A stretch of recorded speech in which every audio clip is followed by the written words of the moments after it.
Donc bonjour à tous, je me présente, donc Nicolas Picard. Donc je représente aujourd'hui la société Chryso. Alors la petite particularité, donc c'est un de mes collègues qui devait être là aujourd'hui, donc le profil qui est affiché correspond plus à son parcours, mais ça n'empêche rien, je vais vous expliquer un petit peu aussi le mien et ce qui fait ma présence aujourd'hui. Donc pour résumer mon parcours, je suis plutôt issu d'un parcours technique, puisque j'ai fait donc il y a une dizaine d'années, j'étais assis donc à votre place. Je suis issu d'un DUT Génie Civil et Construction, suivi d'une licence professionnelle Génie Civil et Construction aussi. Et j'ai découvert un petit peu le monde de la chimie par hasard, puisque je travaillais à l'époque chez Lafarge, dans un laboratoire consacré au béton. Et j'ai découvert donc le monde de l'adjuvantation des bétons et de la chimie.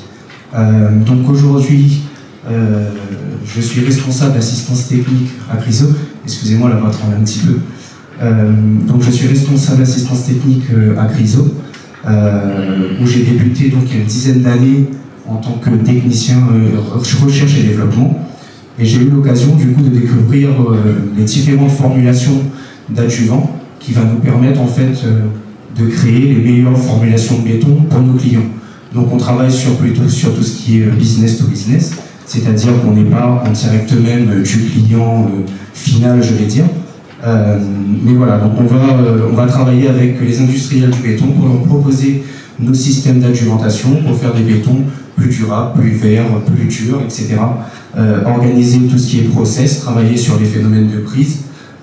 Et donc pour ce faire, on va retrouver différentes étapes côté formulation, puisqu'on va passer par de la chimie analytique, tout ce qui va être caractérisation chimie, physico-chimique, à la fois des molécules qu'on peut développer par nous-mêmes, ou sinon des matières premières qu'on utilise. Ensuite, tout ce qui va concerner la chimie organique, un peu de chimie de formulation, puisque toutes ces molécules, on va essayer de les assembler. Donc le béton, qui est le domaine de prédiction de Chryso, donc c'est un assemblage de plusieurs composants, donc trouver comment on les ajuste, on les assemble s'il n'y a pas des incompatibilités chimiques.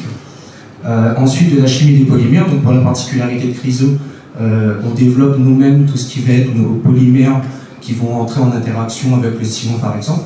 Donc on a une équipe de chercheurs qui est dédiée au sein du centre de recherche pour travailler sur tout ça. Et puis notamment également sur la chimie des matériaux, puisqu'aujourd'hui on va y avancer vers un monde en utilisant des matières premières de plus en plus vertueuses. Si je cite le ciment par exemple, donc sa composition de référence elle change. Le ciment c'est une des matières premières les plus consommées après l'eau dans le monde.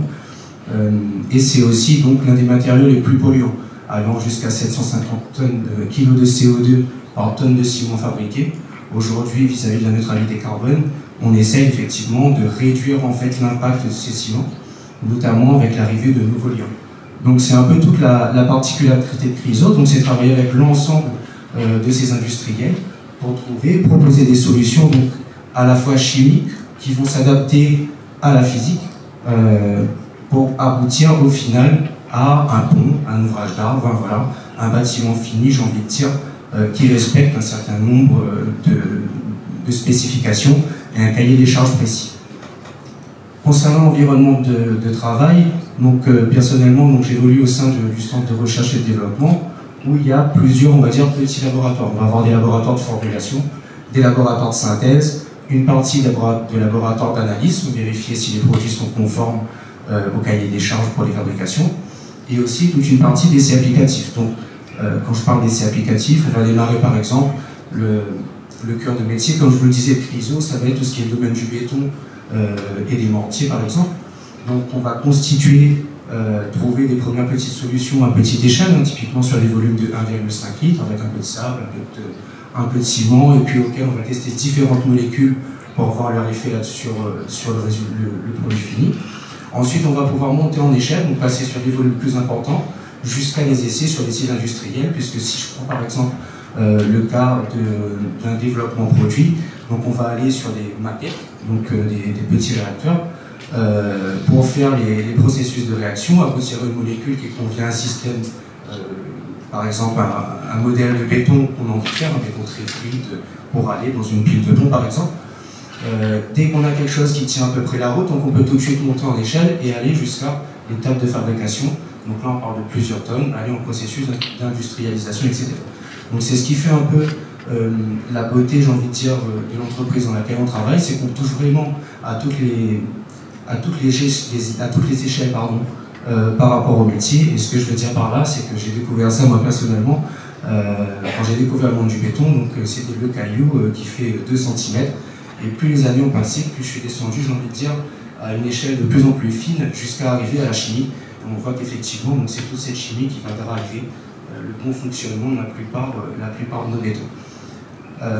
Donc en termes de formation, aujourd'hui, les profils qui sont recherchés à CRISO au sein du laboratoire, donc à la fois de recherche et d'assistance technique, on va être sur des profils de techniciens R&D, des profils de responsables de projet, donc des projets, on en a à peu près une vingtaine par an, dans des domaines bien définis, que ce soit avec certains clients précis ou pas, ou des techniciens de contrôle qualité pour s'assurer de la justesse de nos produits vis-à-vis des normalisations et des marquages, par exemple la normalisation française. En termes d'évolution, donc généralement partant d'un diplôme de technicien, donc sorti de DUT ou de licence professionnelle, ou de BUT maintenant, donc on va pouvoir évoluer sur des postes de responsable de projet, des postes de responsable technique aussi. Donc on fait partie, donc CRISO, de la société Saint-Gobain. Donc il y a de nombreuses passerelles aussi vers différents centres de recherche par exemple, ou à l'échelle mondiale, où il peut y avoir effectivement quelques passerelles selon les motivations et les appétences de chacun à une évolution en France ou même dans d'autres pays. En ce qui concerne l'impact de mon métier, donc je peux dire en tout cas, c'est ce qui fait un peu la passion du métier, donc c'est toujours avancer vers des solutions novatrices, puisque finalement c'est quelque chose de concret qu'on voit dans la finalité. Effectivement, la chimie, on peut regarder à l'intérieur d'un microscope certaines fois, mais effectivement, quand on met tout ça bout à bout, on se rend compte qu'on peut faire des choses assez grandioses. Aussi travailler dans un objectif de sortir des technologies un peu de rupture, puisqu'on vise effectivement la neutralité carbone, hein, donc on n'y est pas encore, mais en tout cas la voie est toute tracée, donc on œuvre activement en ce sens. Et puis effectivement, donc, participer au monde de la construction, voir tous ces édifices sortir de terre et créer un monde meilleur, tant par notre méthode de travail que par nos créations, c'est-à-dire des villes plus vertes, etc. par la suite. Donc voilà, je pense avoir fait le tour. Si vous avez des questions.